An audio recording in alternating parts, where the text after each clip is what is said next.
রাজনৈতিক দেউলিয়াদেরকে আমরা দেখে নিব তাদের কলিজা কত কলিজা ছিঁড়ে রাস্তায় ফেলে রাখবো। আজ 3টা প্রোগ্রামে পঞ্চগড়ে প্রোগ্রাম চলাকালীন বিদ্যুৎ গেছে। মেসকোর যে মালিক তাকে এবং তার বাপকে জবাব দিতে হবে। প্রোগ্রামের সময় এটা হয় একদিন হইতো 2 দিন হইতো কিচ্ছু বলতাম না, 3 দিনের 3 দিন এটা হয়েছে। যারা এটা করছে তারা হচ্ছে রাজনৈতিক ব্যবসা। এই রাজনৈতিক দেউলিয়াদেরকে আমরা দেখে নিব তাদের কলিজা কত কলিজা ছিঁড়ে রাস্তায় ফেলে রাখবো।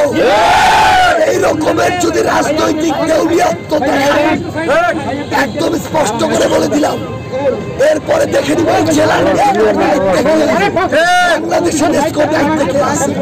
আমি নেস্কো এবং নেস্কো সংশ্লিষ্ট যারা আছে আপনাদেরকে একদম হুঁশিয়ার করে একটা কথা বলি। এনসিপি বিগত 1 মাসে 3টা প্রোগ্রাম করেছে। 3 দিনই প্রোগ্রামের সময় আপনাদের বিদ্যুৎ গিয়েছে। একদিন হয়তো 2 দিন হয়তো কিচ্ছু বলতাম না। যখন প্রত্যেকবার হয় আমরা মনে করি আপনারা একজন রাজনৈতিক ব্যবসা, আপনারা রাজনৈতিক দৌড়িয়া, আপনারা রাজনৈতিক চাটুকার, আপনারা রাজনৈতিক একজন দশাবাদকারী পাচাটা।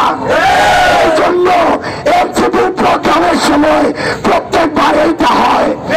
আমরা আজকের পর আমি সাজ্জু সালাম এখানে ঘোষণা দিয়ে যাচ্ছি, এরপর থেকে কোন প্রতিষ্ঠান পঞ্চগড়ে যদি রাজনৈতিক পক্ষপাতমূলক আচরণ করে ওই প্রতিষ্ঠান এই পঞ্চগড়ে থাকবে না। এটা আমার নিজের সাথে নিজের কমিটমেন্ট। আপনাদের মতো দেউলিয়ারা নিজের আখের গুছানো শুরু করেন।